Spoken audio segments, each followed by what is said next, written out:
O encontro de Jesus é com a mulher samaritana. E esse encontro tem ensinamentos profundos para a nossa vida e para a igreja. Nós vamos então ao Evangelho de João, capítulo de número 4.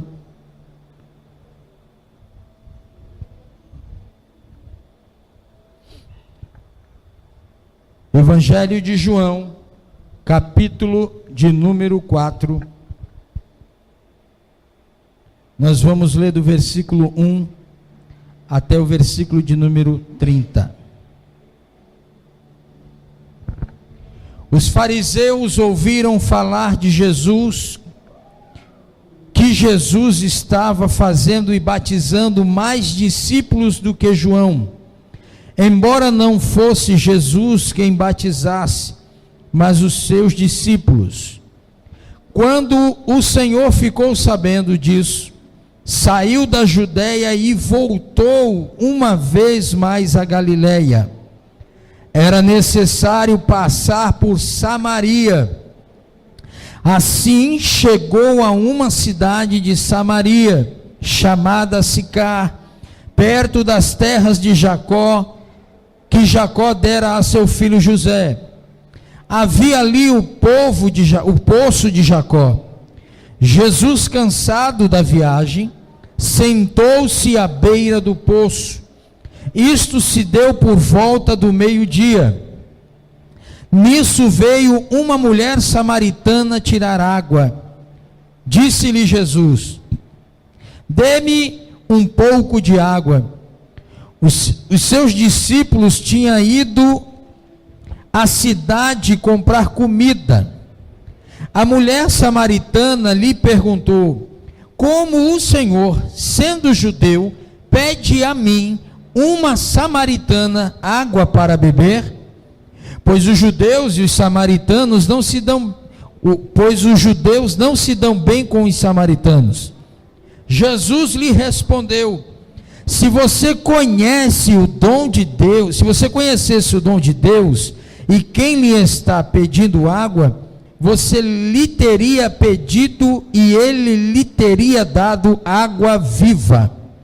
Disse a mulher: o Senhor não tem como tirar água, o poço é fundo.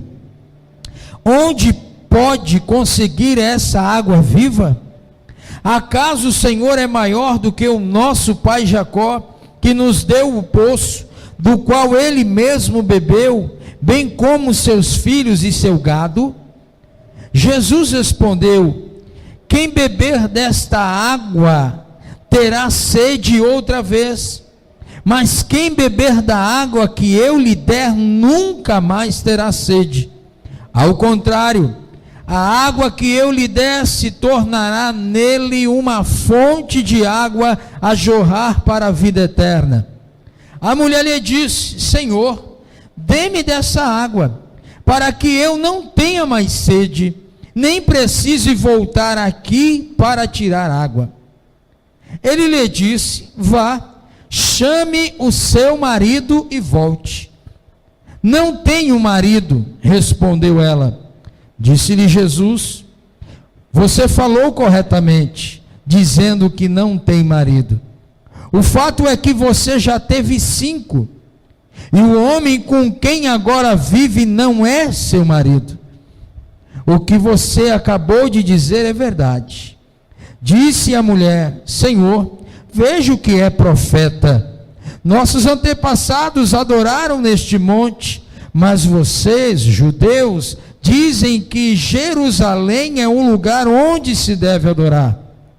Jesus declarou: creia em mim, mulher. Esta está próxima a hora em que vocês não adorarão o Pai neste monte, nem em Jerusalém. Vocês, samaritanos, adoram o que não conhecem. Nós adoramos o que conhecemos, pois a salvação vem dos judeus. No entanto, está chegando a hora, e de fato já chegou, em que os verdadeiros adoradores adorarão o Pai em espírito e em verdade. São estes os adoradores que o Pai procura. Deus é espírito, e é necessário que os seus adoradores o adorem em espírito e em verdade. Disse a mulher: eu sei que o Messias, chamado Cristo, está para vir. Quando ele vier, explicará tudo para nós. Então Jesus declarou: eu sou o Messias, eu que estou falando com você. Naquele momento, os seus discípulos voltaram e ficaram surpresos ao encontrá-lo conversando com uma mulher. Mas ninguém perguntou: que queres saber? Ou por que estás conversando com ela? Então, deixando o seu cântaro, a mulher voltou à cidade e disse ao povo: venham ver um homem que me disse tudo o que tenho feito. Será que ele não é o Cristo? Então saíram da cidade e foram para onde ele estava. Leia comigo também o versículo de número 39 a 42.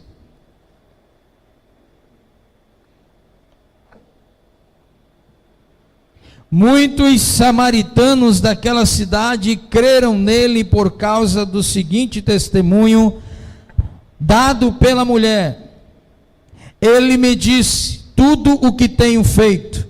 Assim, quando se aproximaram dele, os samaritanos insistiram em que ficasse com eles, e ele ficou 2 dias.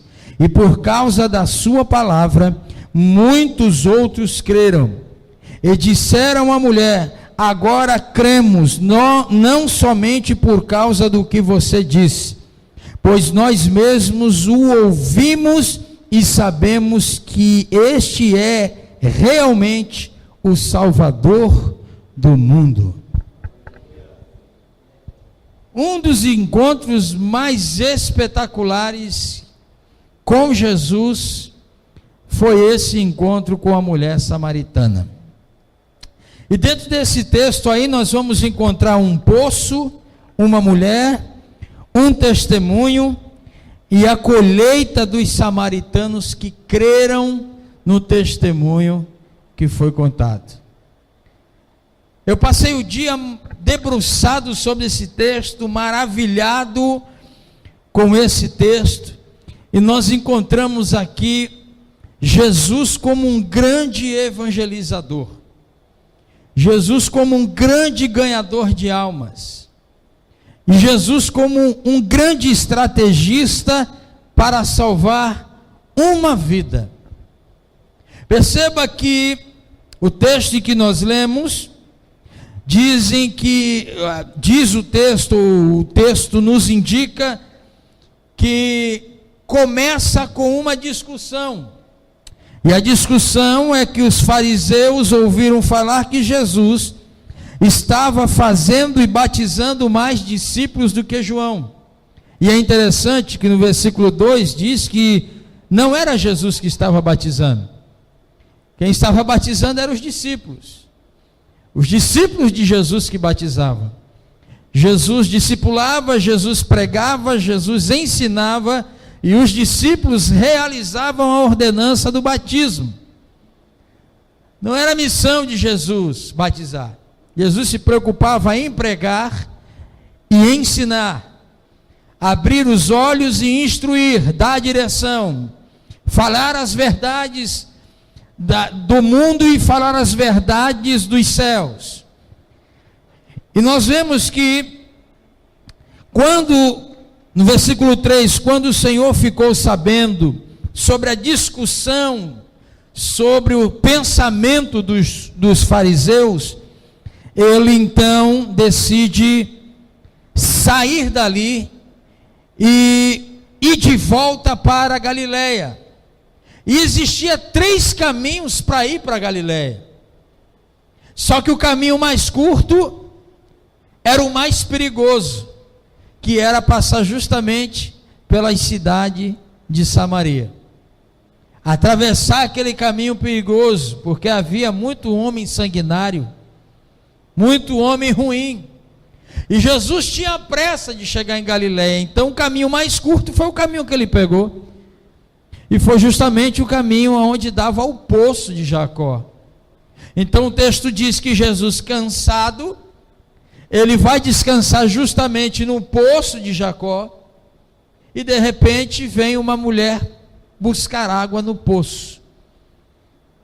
E é interessante que o diálogo de Jesus com a mulher começa com um humilde pedido, e o pedido é por um pouco de água. Tudo começa num pedido simples de Jesus. Então nós vamos verificar nesse texto que era necessário Jesus atravessar a província de Samaria, e essa necessidade tinha dois motivos. Primeiro, geográfico, como eu falei, que era o caminho mais curto, e em segundo lugar, que era uma necessidade espiritual, porque nada na vida de Jesus aconteceu por acaso. Com Jesus não existe por um acaso. Toda a vida de Jesus é regida por propósito divino. Propósito divino. Nós sabemos que no tempo de Jesus havia uma grande divisão. Então a divisão no mundo era o seguinte: os judeus, os gregos e os gentios. Havia uma divisão muito grande. O texto nos ensina que os judeus não se davam com os samaritanos, os samaritanos não se davam com os judeus, e era uma guerra declarada. E isso porque o judeu considerava o samaritano gentil, uma sub-raça por problemas de conquista.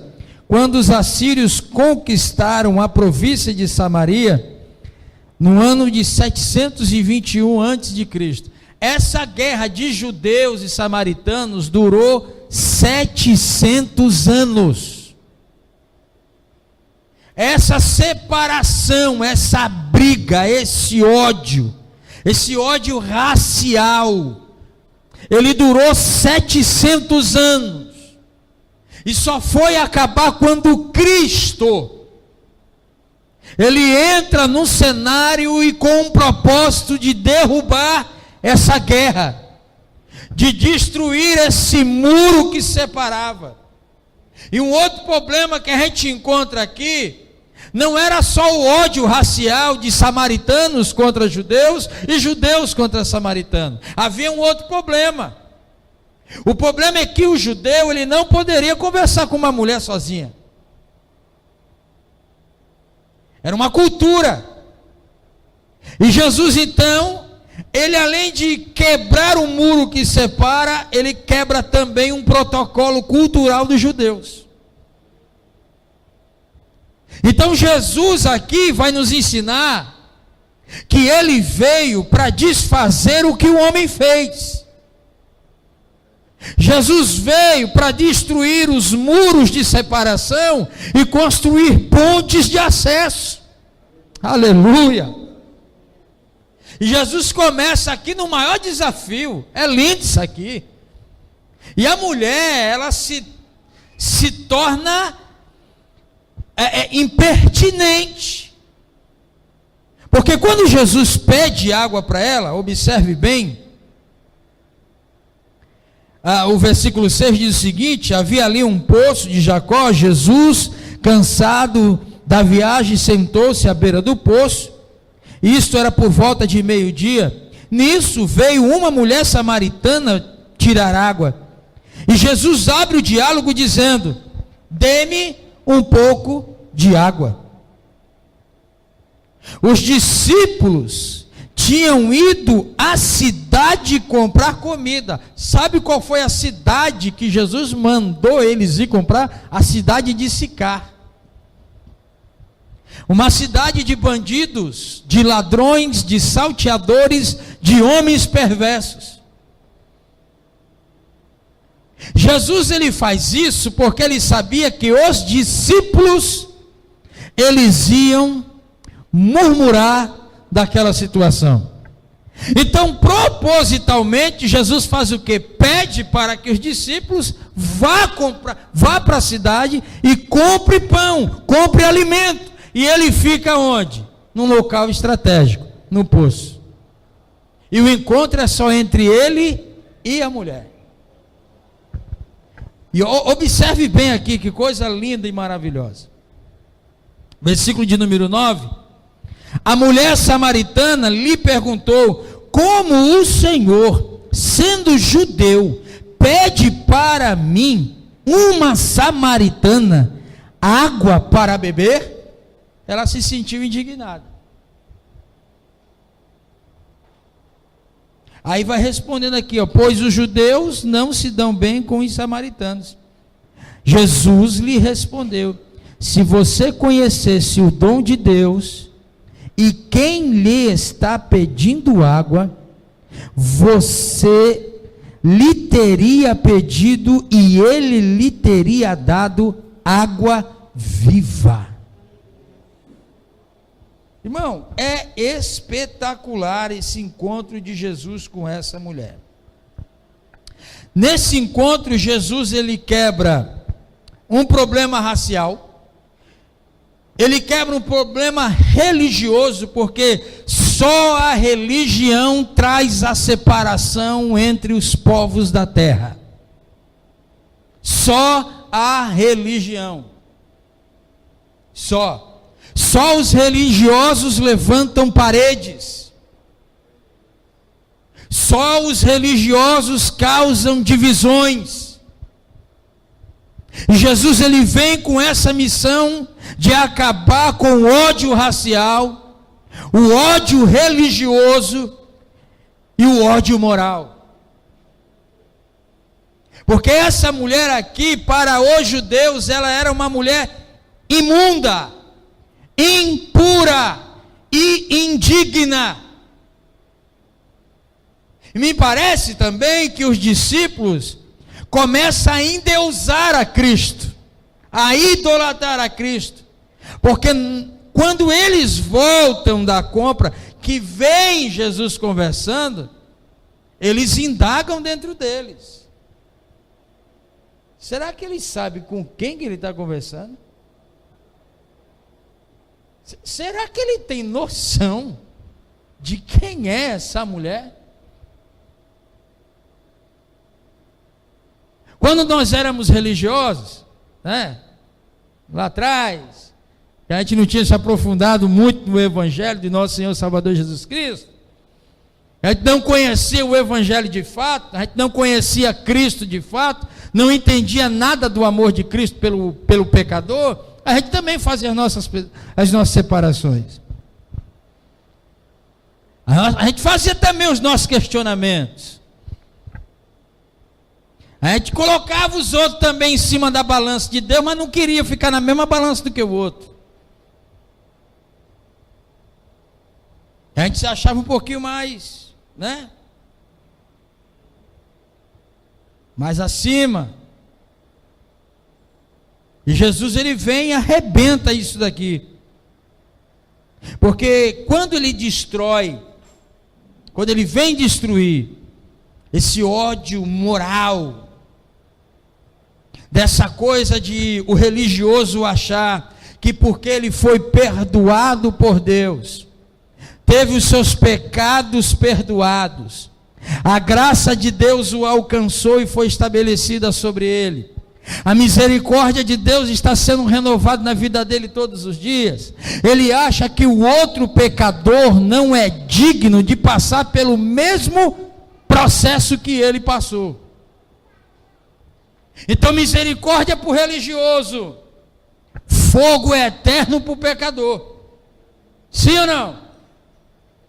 Não é assim que muitos religiosos que se dizem conhecedores, servos e discípulos de Jesus vivem?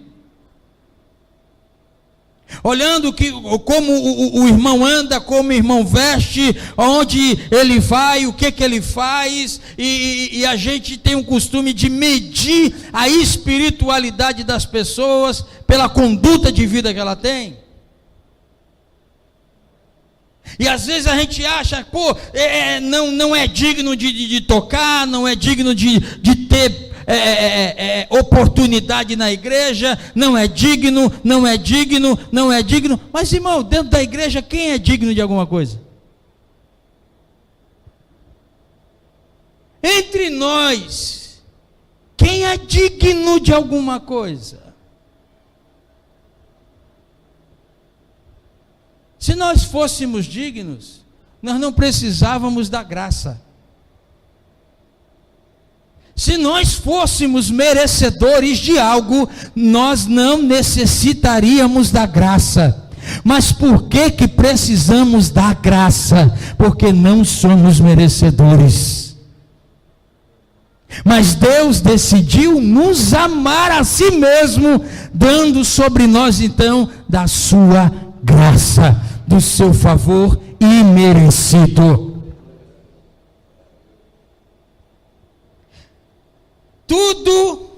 Por tudo que se deduz, inclusive pela hora em que aquela mulher foi buscar água no poço, a samaritana era uma prostituta. Mas isso não impediu Jesus de conversar com ela, procurando ganhar-lhe o coração. Perceba que Jesus já não foi logo acusando, Jesus foi lá abrindo um diálogo. Ele se rebaixa de ser quem ele é, e pede a uma mulher, quebrando o protocolo religioso, água para beber. E aquela mulher se sente indignada com aquilo, porque um judeu conversando com uma samaritana, isso não era bom, a religião falando mais alto do que a graça e o amor e a misericórdia. E Jesus lhe responde o seguinte: se você soubesse quem é que está te pedindo, você pediria e ele lhe daria da água da vida. Agora tem um segredo dentro desse texto maravilhoso. É o significado dessa palavra poço. A palavra poço no grego significa cacimba. Vasilha pequena. Perto do que ele quer dar para ela. E ele fala que quando ele der essa água, jorrará dentro de quem beber rios de água viva. Jesus está falando: o que eu tenho para oferecer é muito maior do que esse poço. E olha assim, observe bem, versículo 11, disse a mulher: o Senhor não tem com que tirar água, e o poço é fundo. Onde pode conseguir essa água viva? Aí Jesus vai responder a ela. Ela continua falando aí no versículo 12.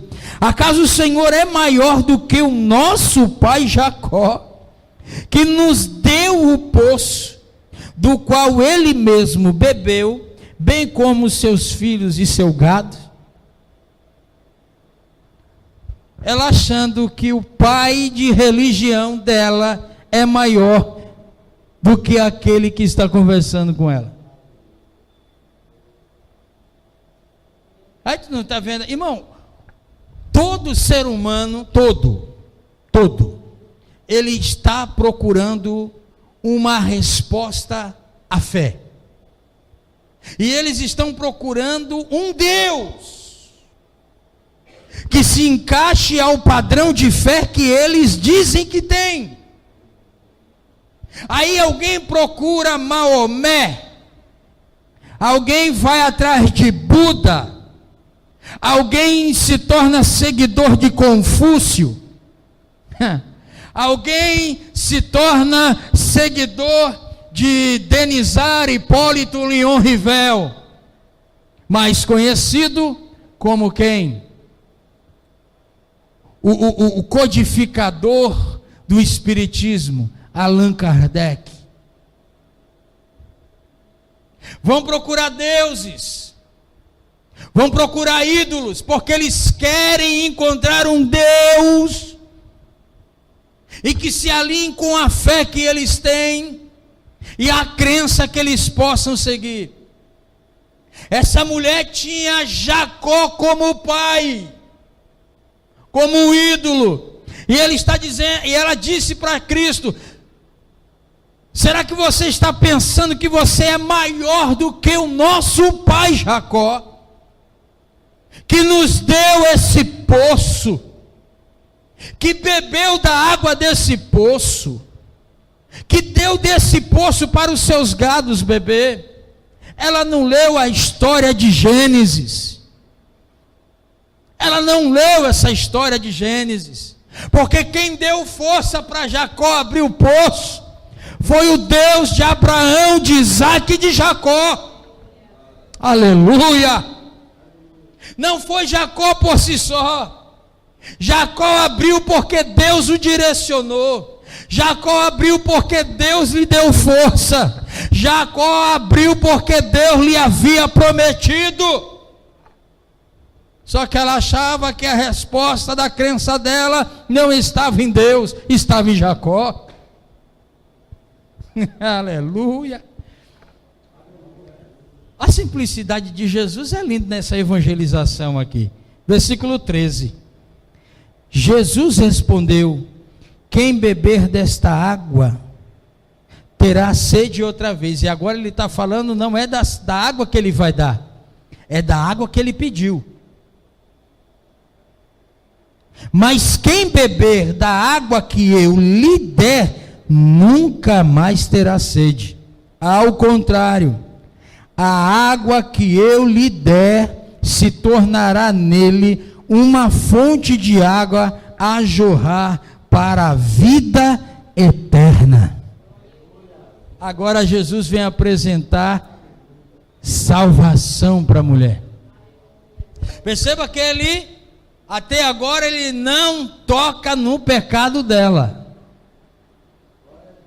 Ele abriu o diálogo. O diálogo foi aberto, já está havendo a conversação. Jesus está apresentando um caminho e uma esperança para aquela mulher. Aleluia. Ela está falando de coisas terrenas e ele dizendo de coisas espirituais. Ela está falando de coisas que aqui se acabam, se secam, mas ele está falando de coisas que jamais se secarão e faltará. No versículo de número 19, no número 15, aliás, a mulher lhe disse: Senhor, dê-me dessa água, para que eu não tenha mais sede, nem precise voltar aqui para tirar água. Agora Jesus vai tratar dessa mulher. Versículo de número 16. Ele lhe disse: vá, chame o seu marido e volte. Agora Jesus começa a confrontar a pecadora.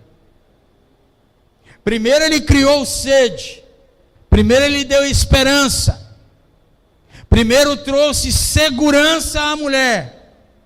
Quando a mulher, ela então se envolve com a conversa e desperta dentro dela o desejo de ter essa água, esse novo estilo de vida, esse algo sobrenatural. Quando isso é despertado, então agora é a hora de tratar a fundo.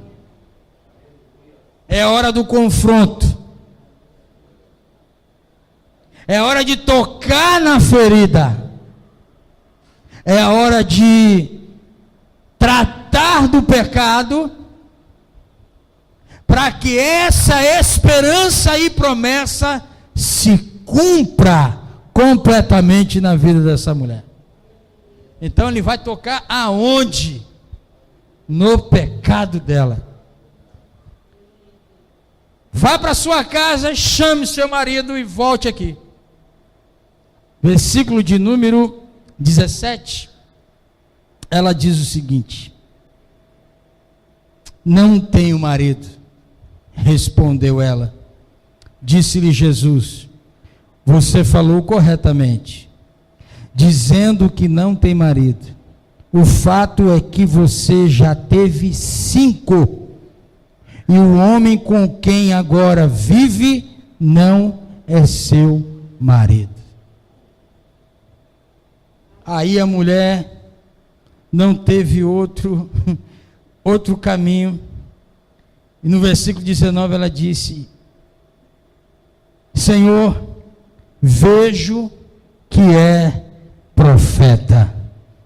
Nossos pais adoraram neste monte, mas vocês judeus dizem que Jerusalém é o lugar onde se deve adorar. Agora ela parte da religião para um questionamento em que ela quer tirar dúvidas. O pecado foi revelado, a vida pregressa foi exposta, a esperança foi dada, o muro está sendo demolido. Jesus então agora vai começar a tratar. Ela sempre foi ensinada que deveria adorar a Deus naquele monte. E os judeus sempre diziam que o lugar de adoração é em Jerusalém. Então o problema agora é o seguinte: aonde eu devo adorar a Deus? Qual é o lugar aonde eu devo adorar a Deus? É aqui, é em Jerusalém, que templo, em que lugar, em que circunstância? Eu quero saber agora. Porque os nossos pais disseram que aqui nesse lugar é o lugar de adoração ao Senhor. Mas vocês judeus dizem que é lá em Jerusalém. Então me explica aí onde é que é o verdadeiro lugar. Aí Jesus vem com o fato mais lindo de todos. Perceba no versículo de número 21, Jesus declarou: creia em mim, mulher. Está próxima a hora em que vocês não adorarão o Pai nem neste monte, nem em Jerusalém. Vocês samaritanos adoram o que não conhecem. Nós adoramos o que conhecemos, pois a salvação vem dos judeus.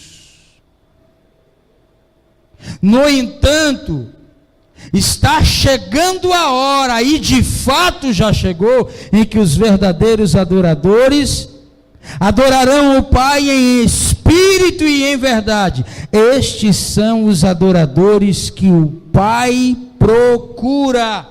O que Jesus está dizendo?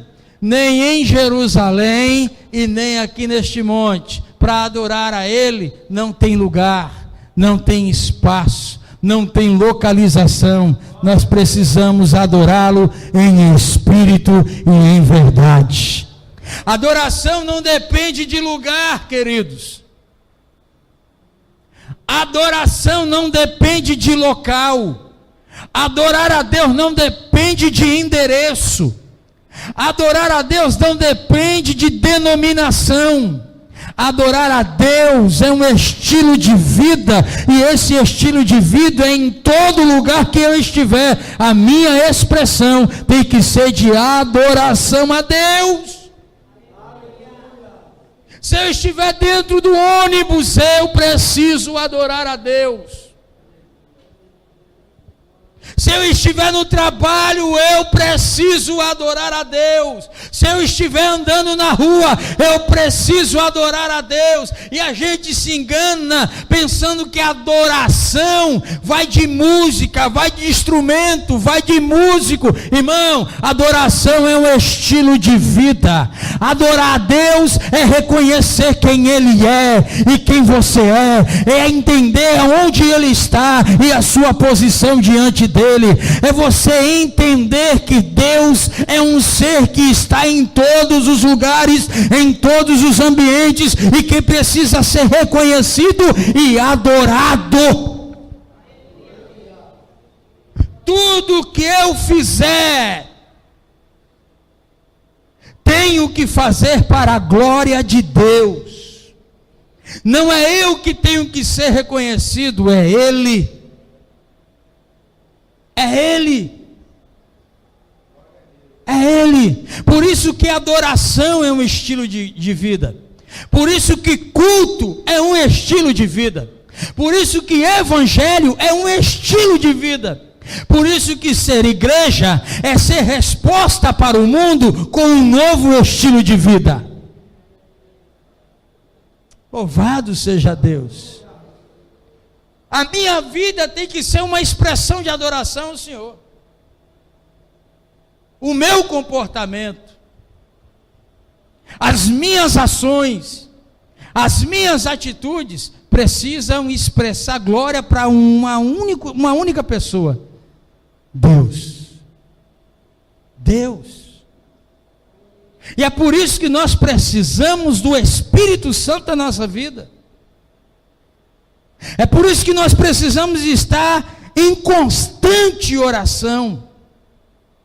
E o texto diz: adorar a Ele em espírito e em verdade, porque Ele mesmo fala que Deus é espírito, e importa que aqueles que se aproximem dEle, o adorem em espírito e em verdade. O que nos conecta com Deus é o Espírito que está dentro de nós. É o Espírito que tem que ter o controle na vida e nos empurrar para os braços de Deus, para perto de Deus. Então é por isso que nós temos que lutar para que a carne não domine o nosso ser, mas que o Espírito seja fortalecido e esteja em constante governança dentro de nós. Irmão, essa conversa mudou radicalmente a vida dessa mulher. Através de uma samaritana. Pelo testemunho dessa única samaritana, muitos samaritanos se converteram. Diga comigo: adoração é um estilo de vida. Tudo que nós fizermos, irmãos, tem que ter o toque de Deus. Tudo. Então, nessa história, Jesus quebra as seguintes tradições judaicas. Primeiro, ele conversa com uma mulher em lugar público. Para os judeus isso aqui, proibido. Jesus quebra essa regra. Essa mulher, para piorar as coisas, ainda era samaritana, apenas por isso impura e merecedora do desprezo de um judeu. Jesus também joga essa tradição fora e decide amar aquela mulher, conversando, lhe dando esperança, tratando da agonia que o pecado lhe trazia, por ter passado por 5 relacionamentos, por 4 relacionamentos, aliás, por 5 relacionamentos, tendo o 6º falido. Então Jesus, ele quer dar o quê? Um novo estilo de vida para aquela mulher.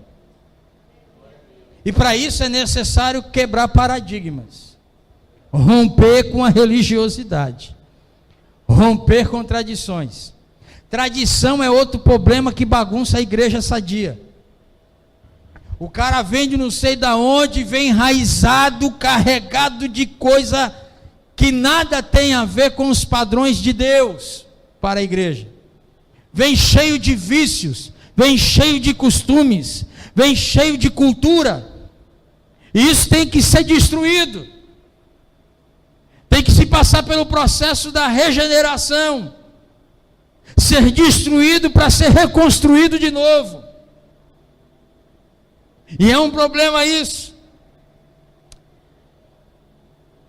Terceira coisa que ele faz é humilhar-se e pedir um favor, coisa inacreditável naquela época. Um judeu pedir um favor para um samaritano. Você se lembra da história do bom samaritano? A parábola do bom samaritano? Quem era o sacerdote e quem era o levita? De que linhagem eles eram? Judeus. Mas quem foi socorrer o ferido? Quem? O samaritano. Mas quem deveria fazer o socorro e o resgate?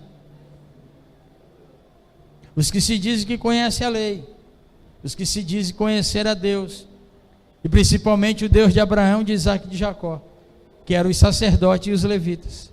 Mas eles, fizeram vista grossa, tornaram o ferido invisível, e o samaritano, que não tinha nada a ver com a conversa, foi lá socorrer. Quarto lugar, se ela tivesse dado água a Jesus, o que não foi explicitado no texto, ele teria bebido na vasilha dela, o que seria um absurdo, pois um judeu, pela lei, não poderia tocar num objeto de um gentil samaritano, porque se impregnaria de impurezas. Eita! Fala a verdade. Hoje não tem essas coisas, irmão? Alguém se escandalizou comigo um dia, porque perguntaram para mim: o senhor é pastor? Eu falei: eu sou. O senhor é servo de Deus? Eu disse: eu sou. O senhor conhece as escrituras? Eu falei: conheço. Se eu lhe chamar para ir na missa de um padre, o senhor vai? Eu falei: eu vou. Mas o senhor não é pastor? Eu falei: vou, sim. Mas eu estou lhe chamando para ir para a missa do padre. Eu falei: o que tem? Você acha que é o ambiente que vai fazer eu mudar? Você acha que é o ambiente cercado de ídolos, de liturgia idólatra, que vai mudar o meu comportamento, o meu pensamento, a minha crença, a minha fé e a minha adoração ao Deus que eu sirvo? Você está enganado. É mais fácil vocês mudarem quando eu pisar o pé lá, do que eu mudar quando eu entrar lá dentro. Não é ambientes, irmãos. Não são ambientes que nos mudam. Ao contrário, quando nós chegamos, o ambiente é que muda. Quem trabalha com pessoas ímpias aqui? Trabalha com pessoas ímpias? Como é que é seu dia a dia com essas pessoas? Você consegue transmitir paz para essas pessoas quando elas estão aflitas, angustiadas? Essa é a sua missão. Essa mulher demonstrou que a vida dela era uma porcaria. 5 casamentos falidos, o último não estava dando certo, a vida não estava legal, e Jesus foi lá para ser esperança, ser resposta para a vida dessa mulher. Nós não podemos desprezar as pessoas que estão sofrendo. Nós somos respostas de Deus para essas pessoas que sofrem. Paulo diz que a igreja recebeu de Deus o ministério da reconciliação, e além do ministério da reconciliação, a palavra da reconciliação. Jesus nos ensina que somos felizes, ou seremos felizes, se nós formos pacificadores e não criadores de guerra. Alguém do seu lado está precisando de você, porque você é a resposta de Deus para o sofrimento, para a angústia, para a aflição dessa vida que está aí. Você é mais importante do que você possa imaginar. As pessoas estão brigando por cargos na igreja, por oportunidades no púlpito da igreja. Estão querendo cargos, estão querendo trabalhar dentro da igreja. Irmãos, nós não somos respostas dentro do templo, nós somos respostas lá no mundo. Tem pessoas que ficam te observando, na expectativa e na esperança que você lhes diga diga algo que possa trazer esperança. Mas às vezes a gente quer ser agente secreto de Deus.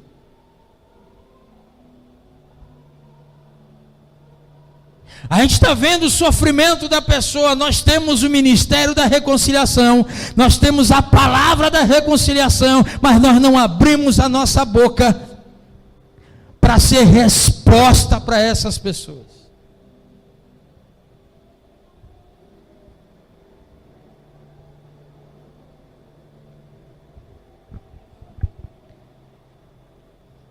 E isso precisa ser mudado. Então, como igreja, nós precisamos entender que não precisamos de espaço físico para adorar. Aonde estivermos, nós precisamos estar adorando a Deus. Em tudo, adorar a Deus. Porque a adoração é um estilo de vida.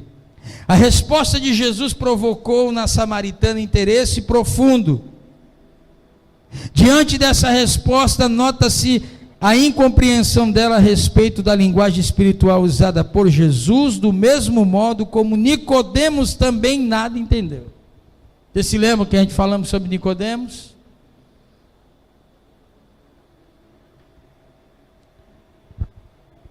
Jesus então trata dessa mulher de uma forma surpreendente. No versículo 26, a esperança daquela mulher no versículo 25 era a respeito do Messias que ainda havia de vir. Não, nós estamos aí esperando o Messias. Eu sei que o Messias, chamado Cristo, está para vir. Quando ele vier, ele vai explicar tudo para nós.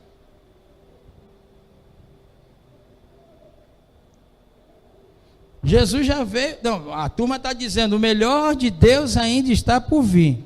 Já veio, já foi e não perceberam ainda. Já veio, já foi, está para voltar e não perceberam ainda. Porque na cabeça dessa geração de cristão, o melhor de Deus que está por vir são coisas materiais. São coisas terrenas. Mas o melhor de Deus que havia de vir já veio, Jesus Cristo. Morreu, ressuscitou, tornou para o céu, em breve está voltando para nos levar para estar com Ele. Eu acho lindo o que Ele fala: não se turbe o vosso coração, credes em Deus, crede também em mim. Na casa do meu Pai há muitos cômodos, há muitos quartos, há muita morada. Tem gente que acha que Deus vai morar num lugar e Ele vai ter uma casa própria lá no céu. Ô irmão, em nome de Jesus, a casa do Pai é uma, os cômodos, nós estaremos habitando na casa do Pai, e Apocalipse diz que o Pai servirá a todos nós, irmãos. E nós estamos na guerra aqui ainda, querendo coisa da terra, irmão, em nome de Jesus, o que tem aqui na terra não chega nem a ser a migalha do que cai no céu, irmão. E a gente guerreando por coisas aqui. A vida do crente dessa geração é aqui. A igreja de hoje, a igreja local dos dias atuais, elas querem provar espiritualidade por aquilo que eu tenho, por aquilo que eu possuo, por aquilo que eu visto, pelo carro que eu ando, pela casa que eu moro, pelo emprego que tenho. Irmão, isso não é espiritualidade. Isso não é marca de que Deus está na minha vida. Eu posso ter tudo, mas ser um mau caráter, um adúltero, um viciado em pornografia pela internet, um imoral. Espiritualidade não se mede pelo que temos, espiritualidade se mede pelo que somos e como nos comportamos. Olha para a pessoa que está do seu lado aí, olhe para ele e diga assim: quem você é na sociedade?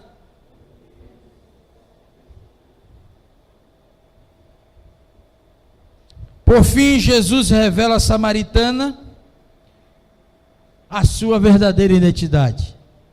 Jesus diz para ela: ei, o Messias não vai vir, ele já está aqui. Ele não está por vir, ele já veio, já chegou, já tem transformado vidas, já tem trazido esperança, já tem ressuscitado mortos, já tem curado enfermos, já tem trazido visão aos cegos, já tem transformado vidas. Eu sou Ele, eu sou o Cristo que vocês estão aguardando. Aquela mulher se chocou. Versículo de número 27. Naquele momento, os seus discípulos voltaram e ficaram surpresos ao encontrá-lo conversando com uma mulher. Mas ninguém perguntou: que queres saber, ou por que estáis conversando com ela? Então, deixando o cântaro, a mulher voltou à cidade e disse ao povo: venham ver um homem que me disse tudo o que tenho feito. Será que ele não é o Cristo? Então saíram da cidade e foram para onde ele estava. Irmão, o encontro com Jesus com uma mulher vai mudar quase que uma geração inteira. Veja comigo, versículos 39 a 42, e vou encerrar. Muitos samaritanos daquela cidade creram nele por causa do seguinte testemunho dado pela mulher. Então a mulher contou o testemunho do que havia acontecido. Isso acendeu uma sede dentro daquelas pessoas, e eles foram então ver pessoalmente quem era. E ele me diz tudo o que tenho feito. Assim, quando se aproximaram dele, os samaritanos insistiram que ficasse com eles, e ele ficou 2 dias. E por causa da sua palavra, muitos creram. Muitos outros creram. E disse a mulher: agora cremos, não somente por causa do que você disse, pois nós mesmos o ouvimos e sabemos que este é realmente o Salvador do mundo. Vou repetir mais uma vez: eu e você somos respostas de Deus para esse mundo carregado de perdição. Não se esqueça disso. O encontro de Jesus trouxe um benefício enorme para muitos outros. Podemos dizer que são 3 os passos da fé. Primeiro, crer pelo testemunho de outro. O caso dos samaritanos diante do testemunho da mulher. Crer por experiência própria. O caso de muitos desses samaritanos que creram em Jesus por causa de sua palavra e deram testemunho disso à mulher samaritana. A mulher samaritana deu testemunho para eles, e eles devolveram o testemunho para ela, dizendo o seguinte: agora nós já não cremos por conta do teu testemunho, agora nós cremos porque nós ouvimos e vimos ele. E crer permanecendo com Cristo. Um crer para a vida toda e para toda a vida. Amém, irmãos? Então não perca o foco do seu chamado e da sua vocação. Você não precisa ser pastor, você não precisa ser profeta, você não precisa ser diácono, você não precisa ser presbítero, você não precisa ser apóstolo, você não precisa ser profeta, evangelista, mestre. Você só precisa ser quem você foi chamado para ser: discípulo de Jesus. Fique de pé.